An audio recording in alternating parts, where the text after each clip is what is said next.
दोस्तों ये कहानी है दो ऐसी लड़कियों की जिनके साथ कुछ लड़के बार बार जबरदस्ती करते हैं, लेकिन उन दोनों लड़कियों ने हार नहीं मानी और उन सब लड़कों से एक एक करके अपना बदला लिया। चलिए जानते हैं कैसे। तो कहानी की शुरुआत में हम दो लड़कियों कैटी और नैन्सी को देखते हैं जो एग्रीकल्चर की स्टूडेंट थी और अब वो स्टडी करने के लिए न्यूयॉर्क के एक फार्म में जाने वाली थी। इस बात से वो दोनों बहुत ज्यादा खुश थी। वो दोनों आपस में बात करती है कि इस बहाने वो न्यूयॉर्क भी घूम लेंगी और वहाँ खूब सारी शॉपिंग भी कर लेगी। अगली सुबह उन दोनों को लेने उनके अंकल जैसन आते हैं जो की एक FBI एजेंट थे। जब वो दोनों जैसन के घर जाते हैं तो वहाँ उनकी मुलाकात जैसन की गर्लफ्रेंड से होती है जो उन्हें देखकर बहुत खुश होती है। अब नए शहर में आने के बाद कैटी और नैन्सी अपना नाम भी नया रखने का सोचती हैं। जहाँ कैटी अपना नाम हैदर तो वहीं नैन्सी अपना नाम रैपली रखती है। अगले दिन जैसन उन्हें बस स्टॉप पर लेकर जाता है क्योंकि कैटी और नैन्सी को स्टडी के लिए एग्रीकल्चर फार्म जाना था, जहाँ पर जैसन इन दोनों के साथ ही न्यूयॉर्क जाने वाली बस का वेट करने लगता है। कैटी जैसन को ये कहते हुए वहाँ से जाने के लिए कहती है कि अब वो यहाँ से चली जाएंगी और फार्म पहुँचकर उन्हें मैसेज कर देगी, जिस पर जैसन उन्हें कोड वर्ड इस्तेमाल करने के लिए कहता है जिससे कि वो समझ सके कि वो लोग सेफ हैं। कैटी कहती है कि मैं एप्पल वर्ड यूज करूंगी, लेकिन जैसन कहता है कि तुम्हें हर बार अलग अल्फाबेट वर्ड का यूज करना है ताकि कोई तुम्हारे कोड वर्ड को ना समझ सके। यहाँ पर रोड से गुजर रहे दो लड़के कैटी और नैन्सी को देखते हैं। जैसन के यहाँ से जाने के बाद कैटी और नैन्सी एक रेस्टोरेंट में कॉफी पीने जाते हैं, जहाँ पर वो लड़के भी आ जाते हैं जो उन्हें कुछ देर पहले देख कर गए थे। इनका नाम जेड और ल्यूकस था। वो दोनों कैटी और नैन्सी से बातचीत करने लगते हैं। यहाँ पर कैटी और नैन्सी उनको अपना नाम हैदर और रेपली बताती है। कैटी उन्हें बताती है कि हम न्यूयॉर्क के एग्रीकल्चर फार्म में स्टडी के लिए जा रही हैं, जिस पर जेड उन्हें कहता है कि हम भी उधर ही जा रहे हैं, अगर तुम आना चाहो तो आ सकती हो, हम तुम्हें फार्म तक छोड़ देंगे। लेकिन कैटी उन्हें उनके साथ जाने से मना कर देती है और जब जेड और ल्यूकस वहाँ से जाने ही वाले होते हैं तो नैन्सी कैटी को उनके साथ जाने के लिए मना लेती है और वो दोनों उनके साथ चली जाती है। यहाँ से वो दोनों कैटी और नैन्सी को फार्म न ले जाकर अपने घर ले जाते हैं जो कि एक जंगल के एकदम पास था। ये देखकर कैटी और नैन्सी थोड़ा घबरा जाती है और उन्हें तुरंत फार्म जाने के लिए कहती है। तभी घर से जेड और ल्यूकस की मॉम आती है जो उन्हें बड़े ही प्यार से चाय पीने के लिए कहती है और उन्हें बताती है कि इसके बाद जेड और ल्यूकस तुम्हें फार्म छोड़ देंगे। अब जब वो दोनों चाय पी रही थी तभी कैटी के पास उनके अंकल जेसन का मैसेज आता है, जिस पर कैटी उन्हें कोड वर्ड एप्पल लिखकर रिप्लाई कर देती है, जिससे जेसन समझता है कि वो दोनों सेफली फार्म पहुंच चुकी हैं। वहीं इधर ल्यूकस की मॉम उनको कुछ खाने के लिए देती हैं, जिसे खाते ही कैटी और नैन्सी को नशा चढ़ने लगता है क्योंकि उस खाने में ड्रग्स मिला हुआ था, जिससे वो दोनों समझ जाती है कि उनके साथ कुछ गलत किया जा रहा है। इसलिए वो दोनों वहाँ से भागने की कोशिश करती है, लेकिन थोड़ी दूर जाकर वो बेहोश होकर नीचे गिर जाती है, जिसके बाद जेड और ल्यूकस उन्हें उठाकर वापस अपने घर में ले जाते हैं। अगले दिन जब उन्हें होश आता है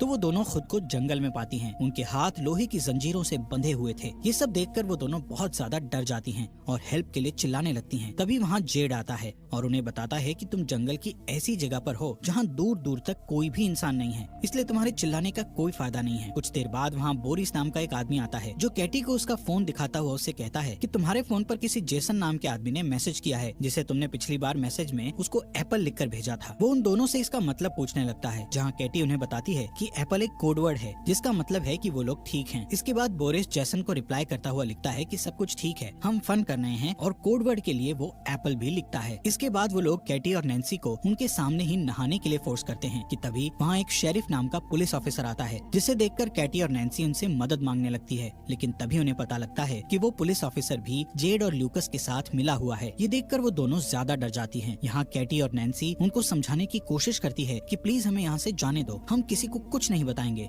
लेकिन वो लोग उनकी एक नहीं सुनते। वो पुलिस वाला वाइग्रा की गोली खाता है और अपने लिए कैटी को चूज करता है। इसके बाद हम उस पुलिस ऑफिसर को कैटी के कंटेनर से बाहर आते देखते हैं, जिससे हमें पता लगता है कि उसने कैटी के साथ जबरदस्ती किया है। वहीं दूसरी ओर हम जेसन को देखते हैं, जिसको कैटी और नैन्सी की बहुत चिंता हो रही है क्योंकि कैटी ने मैसेज में एप्पल वर्ड को दोबारा इस्तेमाल किया था। वहीं उधर वो लोग कैटी के कंटेनर में एक सन की नशेड़ी आदमी को भेजते हैं जो उसके पेट पर जलती हुई सिगरेट लगा देता है, जिससे कैटी जोर जोर से चीखने लगती है। इसके बाद वो कैटी के साथ जबरदस्ती करता है। यहाँ पर ये सभी लोग हैवानियत की सारी हदें पार कर चुके थे। ये लोग कैटी और नैन्सी से जबरदस्ती धंधा करवा रहे थे। वहीं जैसन कैटी और नैन्सी के बारे में पता लगाने के लिए न्यूयॉर्क एग्रीकल्चर फार्म पर कॉल करते हैं, तो उन्हें वहाँ से पता चलता है कि वो दोनों तो एक बार भी यहाँ नहीं आई हैं। यहाँ पर जैसन समझता है कि वो दोनों किसी बड़ी मुसीबत में हैं, इसलिए वो तुरंत उनको ढूंढने के लिए निकल जाता है। वहीं कैटी और नैन्सी के साथ और भी ज्यादा बुरा हो रहा था क्योंकि अब जो अगला कस्टमर था उसके आने से पहले जेड और ल्यूकस उन दोनों के मुंह पर मास्क पहना देते हैं और वो कस्टमर भी एक पिग वाला मास्क पहन लेता है। इसके बाद जेड और ल्यूकस उस कस्टमर को कैटी और नैन्सी के चेहरे से मास्क उतारकर उस कस्टमर को उनके चेहरे दिखाता है। कैटी और नैन्सी उस पिग मास्क वाले आदमी को देखकर और भी ज्यादा डर गई थी। यहाँ पर वो बंदा नैन्सी को चूज करता है और उसे कंटेनर में ले जाकर उसके साथ जबरदस्ती करता है। उसके जाने के बाद जब कैटी नैन्सी के पास जाती है तो वो देखती है कि नैन्सी की हालत बहुत ज्यादा खराब हो गई है। वहीं दूसरी साइड जेसन पुलिस स्टेशन पहुँचता है है और वहाँ पर उसे वही पुलिस ऑफिसर मिलता है जिसने कैटी के साथ जबरदस्ती की थी। जेसन उसे कैटी और नैन्सी के किडनैप के बारे में बताता हुआ कहता है कि वो भी एक FBI एजेंट है, जिस पर वो पुलिस ऑफिसर जेसन से पूछता है कि आपको कैसे पता कि वो दोनों किडनैप हुई हैं, जिस पर जेसन उससे कहता है कि उसने अपनी भतीजी कैटी को एक कोड वर्ड एक बार ही इस्तेमाल करने के लिए कहा था, लेकिन कैटी ने एक ही कोड वर्ड को दोबारा इस्तेमाल किया है। वहीं जंगल में बोरिस को ये सारी खबर उस पुलिस ऑफिसर ने दे दी थी कि कैटी के अंकल एक FBI एजेंट हैं और कैटी ने हम लोगों को उस कोड वर्ड के बारे में गलत इन्फॉर्मेशन दी थी। बोरिस जेड को कैटी के कंटेनर से थोड़ा दूर ले जाकर उससे बात करता है कि इन दोनों लड़कियों को जल्द से जल्द ठिकाने लगाना होगा, वरना हम मुसीबत में पड़ सकते हैं। वो जेड को कहता है कि हमें शहर से आने वाली नई लड़कियों को भी पकड़ना है। कैटी अपने कंटेनर के पास खड़ी होकर चुपके से उनकी ये सब बातें सुन रही थी। इसके बाद बोरिस कैटी के कंटेनर में जाकर उसके साथ जबरदस्ती करता है। दूसरी ओर जेसन भी रेस्टोरेंट में पहुंचता है जहां पर कैटी और नैन्सी को वो दोनों लड़के मिले थे। जेसन वहीं काम कर रहे एक आदमी से कैटी और नैन्सी के बारे में पूछता है, जहां वो आदमी उसे बोरिस की गाड़ी के बारे में बताता है।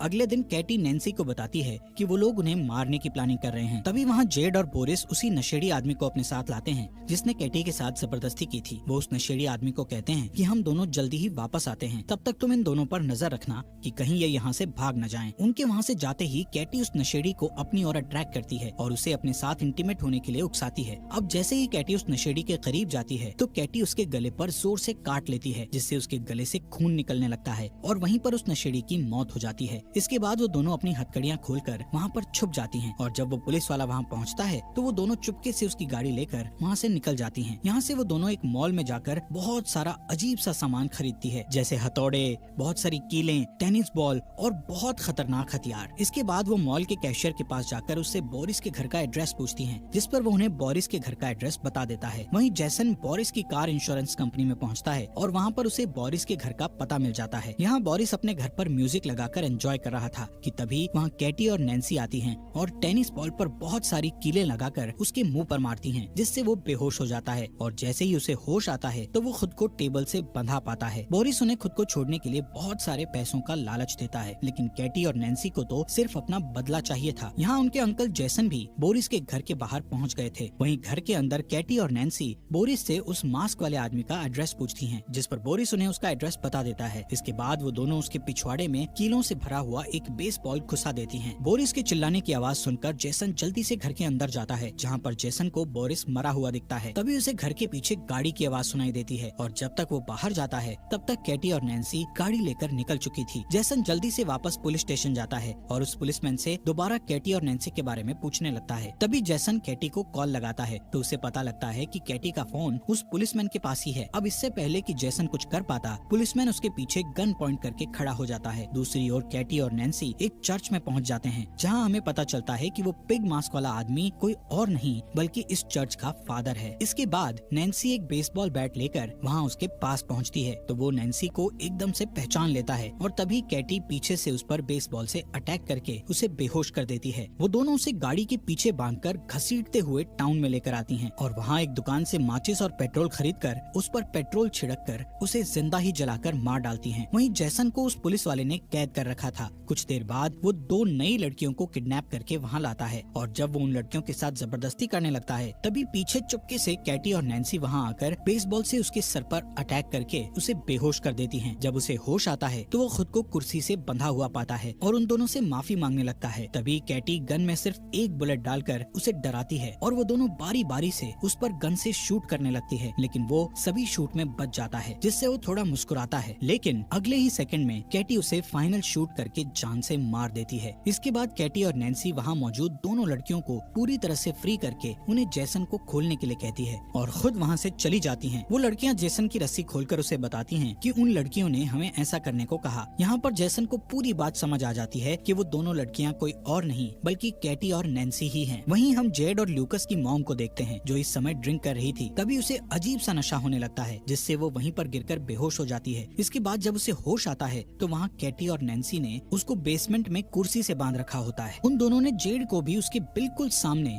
वहीं पर बांध रखा था। यहाँ पर कैटी और नैन्सी जेड को उसकी मॉम की आंखों के सामने ही बेसबॉल मारकर नीचे गिरा देती हैं और फिर दोनों बेसबॉल बैट से मारते हुए उसे जान से मार देती हैं, जिससे उसकी मॉम जोर जोर से रोने लगती है। फिर वो उसकी मॉम को ल्यूकस के पास लेकर जाती है, जहाँ वो ल्यूकस के हाथ में बेसबॉल बैट देकर उसकी ही मॉम को उसे मारने के लिए कहती है और उसे धमकाती है कि अगर तुमने ऐसा नहीं किया तो हम तुम्हें गोली मार देंगे। लेकिन लूकस ऐसा नहीं कर पाता, जिससे नैन्सी उसे गन से शूट करके मार डालती है। इसके बाद वो उसी गन को साफ करके लूकस के हाथ में पकड़ा देती है, जिससे कि पुलिस को लगे कि वो लोग आपस में ही लड़कर मर गए हैं। इसके बाद उनकी मॉम कैटी और नैन्सी को कहती है कि अगर तुम मुझे नहीं मारोगे तो मैं तुम्हें बहुत सारे पैसे दे सकती हूँ। उसकी बात सुनकर कैटी और नैन्सी बहुत हंसती है और फिर कैटी एक कटिंग मशीन से उसका धड़ उसकी बॉडी से अलग कर देती है। कुछ दिनों बाद जैसन कैटी और नैन्सी के घर जाता है, जहाँ पर हम देखते हैं कि कैटी और नैन्सी दोबारा से न्यूयॉर्क एग्रीकल्चर फार्म में अपने अंकल जैसन के साथ जा रही थी और फाइनली वो न्यूयॉर्क एग्रीकल्चर फार्म में पहुँच जाती है।